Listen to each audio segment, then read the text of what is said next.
Paz do Senhor Jesus Cristo esteja com você e toda a sua casa. Eu sou o pastor Eliseu Fausto e estou iniciando o nosso primeiro dia de exposição no livro do profeta Oséias. Para dar início a esta meditação, vou passar alguns detalhes iniciais e introdutórios sobre o livro e o seu autor. Primeiramente, você precisa retornar na história do povo de Israel comigo, pois as profecias de Oséias não seguem uma ordem cronológica das profecias que temos lido e ouvido até aqui. Oséias viveu e profetizou durante o tempo em que Samaria não havia sido destruída pelos assírios ainda. Suas profecias foram uma das últimas a serem proferidas contra o pecado de rebelião que assolava o povo de Israel do norte. A data aproximada da escrita do livro pode ser firmada nos anos 755 a.C. Oséias foi um profeta que foi chamado por Deus para sentir em si mesmo as dores do amor sofredor. Pois assim como Deus estava sendo rejeitado por seu povo, o povo da aliança, Oséias também foi convocado para iniciar um relacionamento com uma mulher que tinha em convívio exemplos de uma vida devassa e práticas adúlteras. E é assim que o livro se inicia: Oséias e seu casamento com uma mulher infiel. E o relato do casamento de Oséias preenche os 3 primeiros capítulos do livro, servindo de um início ilustrativo sobre todo o restante do livro profético. Que após o capítulo 4 são relatos de profecias contra o rebelde e infiel povo de Deus. A organização das profecias de Oséias é muito interessante, pois do capítulo 4 até o 7, Deus protesta contra a rebelião e o pecado do povo, que devido a uma constante rebelião deveria receber a punição pelos pecados, e é exatamente sobre esta punição futura que vai tratar os capítulos de 8 ao 10. Porém, como o Senhor Deus é um Deus de amor, como ilustrado pelo casamento de Oséias, como veremos, ele, depois de castigar o seu povo, estará trazendo restauração, o que é relatado nos últimos capítulos do livro, do capítulo 11 até o capítulo 14. Para facilitar a memorização das profecias aqui em Oséias, você pode lembrar assim: Deus é santo, não aceita o pecado do seu povo. Deus é justo e pune o pecado do seu povo. Deus é amor e restaura o seu povo. Com essa sequência, você poderá lembrar facilmente a ordem das profecias expostas aqui no livro do profeta Oséias. Agora que já dei este pontapé inicial, posso iniciar a nossa meditação de hoje, que vai dos capítulos 1 até o 5. No primeiro versículo do capítulo, o profeta descreve os reis que estavam no trono enquanto as suas profecias eram proferidas. Os primeiros reis citados eram reis que reinaram em Jerusalém, e o último rei citado reinava em Samaria, e não deve ser confundido com o primeiro Jeroboão, no episódio da divisão dos reinos. Esse Jeroboão é o segundo, que seguindo a ordem, reinou depois de Jeoás, ou Joás, como está escrito aqui no versículo 1.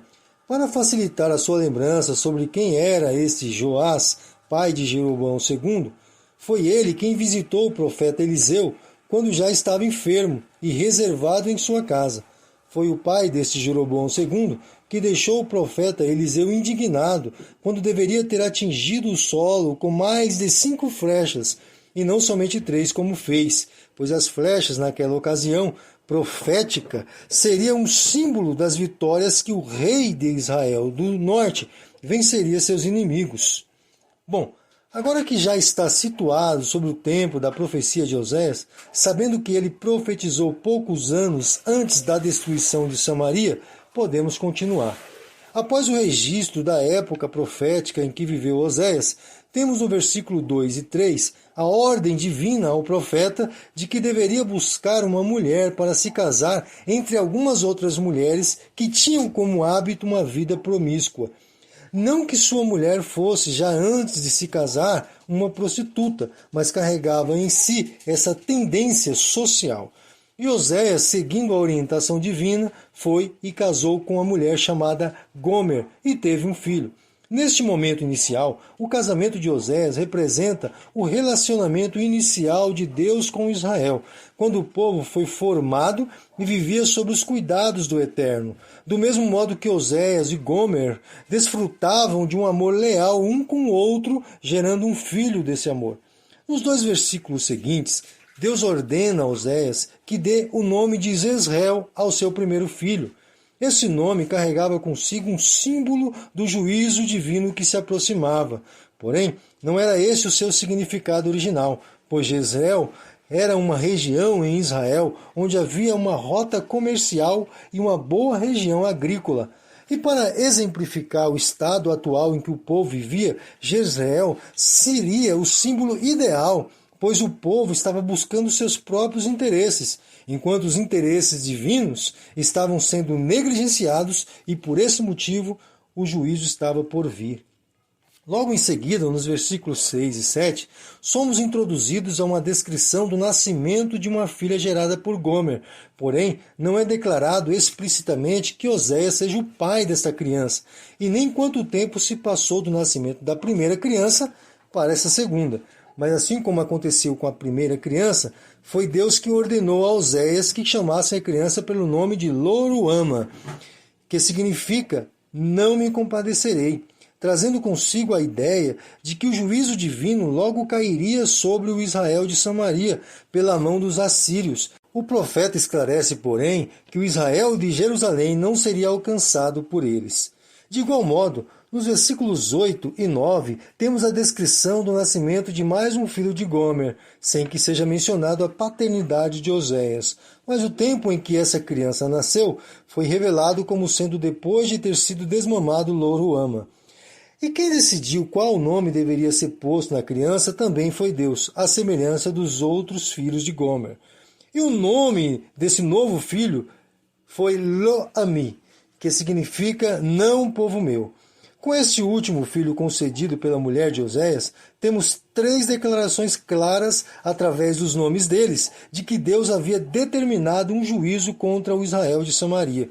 Jezreel, o juízo se aproxima. Lo-ruama, não haverá compaixão. E Lo-ami, o pacto foi quebrado e, portanto, sofreram como se não fossem povo de Deus.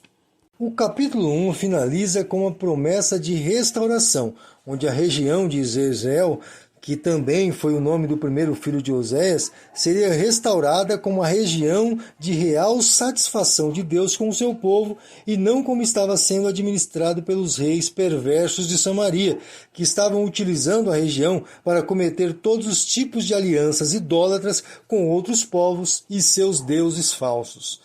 O início do capítulo 2 segue como a continuidade da restauração prometida no final do capítulo 1, pois aqui no primeiro versículo é mencionado que o irmão Lo-ami e a irmã Lo-ruama deveriam saber da restauração prometida e que seria consumada em Jezreel, onde todos os israelitas seriam um povo só. Porém, a partir do versículo 2, a atenção da profecia em simbolismo recai sobre a mãe Gomer. É interessante notar que este trecho já trata Gomer como uma mulher infiel, que abandona o profeta e vai se prostituir com outros homens. Por esse motivo, podemos entender que a exclusão da paternidade conferida ao profeta em relação aos 2 últimos filhos do capítulo 1 deve ser ao motivo de ela ter concedido esses já no estado de adultério ou prostituição. Bom, o certo é que no simbolismo deste capítulo, Gomer é a nação de Israel e os israelitas são os filhos dela. Deus então declara que a nação se corrompeu, seguindo a outros deuses, deixando o verdadeiro Deus e o seu esposo fiel, assim como Gomer estava adulterando em seu casamento com o profeta Oséias. O dever de lutar contra os pecados existentes na nação deveria ser do povo. Eles deveriam protestar contra a atitude idólatra que havia em Israel, assim como os filhos de Gomer deveriam protestar contra ela das suas atitudes adúlteras. Nos versículos 6 ao 13, Deus declara que ao invés de Israel reconhecer a providência divina em toda a sua história, a nação estava atribuindo a momentânea prosperidade vivida no tempo de Jeoás e Jeroboão II às suas alianças idólatras. mas ele estaria trazendo sobre a nação um juízo tal que não seriam capazes de livrar, e todos os povos que com a nação de Israel tinham feito essa aliança estariam contemplando a sua destruição. E para finalizar o protesto contra Gomer, que simboliza a nação de Israel neste capítulo, Deus promete que após esse juízo de castigo que o povo sofrerá, a nação seria sensibilizada para reconhecer novamente que Deus é seu verdadeiro provedor e não os povos e seus deuses falsos. A partir de então, os céus trariam prosperidade para a nação e a aliança seria restaurada novamente. E o povo novamente desfrutaria do amparo divino, deixando de ser conhecido como Lo-Ruama, não compadecido, e muito menos seria desprezado como povo de Deus, deixando de ser conhecido como Lo-Ami, não povo meu.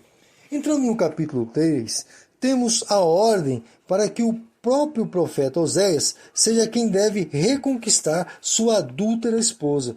No capítulo anterior, os filhos deveriam repreender a mãe que simbolizava a nação, mas aqui neste capítulo, o próprio marido deve trazê-la de volta. Bom, ainda que o próprio Deus tenha usado profetas, que podemos entender como sendo os filhos de Gomer no capítulo anterior, para repreender a Israel durante toda a história, eles não ouviram. E por esse motivo, aqui neste capítulo, a figura principal é o profeta, que agora simboliza Deus, o esposo, em busca de sua esposa Israel, concluindo este momento inicial do livro com o desfecho da restauração prometida.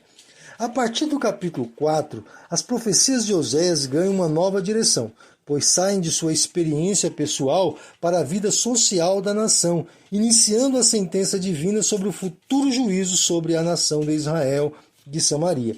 E de modo semelhante, como veremos, nos fará lembrar do casamento do profeta, como descrito nos primeiros 3 capítulos. Aqui no capítulo, Deus inicia o protesto contra a nação, pois ao invés de Israel se entregar a Deus em obediência, se entregou à idolatria em adoração a deuses falsos, demonstrando o quanto estavam agindo sem o verdadeiro entendimento.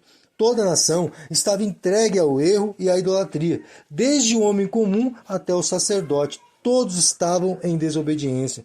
Por este motivo, estavam recebendo como resposta a esses pecados a insatisfação, se tornando mais e mais entregues ao pecado deles. Nos versículos 12 ao 19, Deus protesta contra a idolatria e contra as práticas levianas realizadas nesses cultos idólatras, onde práticas de prostituição eram comuns nesses encontros. E essas práticas eram a causa de Israel viver longe de Deus da aliança, diferente de Judá, que ainda se mantinha longe de algumas práticas realizadas por Israel de Samaria. No capítulo 5, o protesto divino é contra os líderes da nação. Primeiramente, nos versículos 1 ao 5, Deus esclarece que tem conhecimento dos erros praticados por cada um deles. Em seguida, nos versículos 6 ao 12, Deus declara que quando eles pensarem em buscar o Senhor, sem contudo haver arrependimento, o que os espera é destruição e ruína.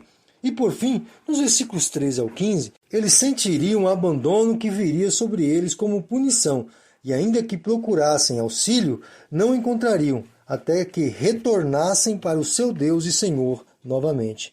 Essa é a meditação desses capítulos de hoje. Desejo que fique como um alerta para nós a realidade do abandono de Deus que Israel enfrentou. Tudo porque ignoraram os conselhos divinos e não se arrependeram de seus erros e pecados, quando confrontados por Deus. Que possamos nos arrepender quando Deus usar uma pessoa, seja quem quer que seja, para falar conosco sobre algum pecado que porventura estejamos praticando, seja contra Deus ou contra a irmandade de um modo geral. Que nosso coração esteja pronto para dizer sim para Deus e seus justos mandamentos, e 1000 vezes não para o pecado que a nós todos quer consumir. Fico por aqui, desejo que seja uma bênção esse dia, e até amanhã, querendo Deus.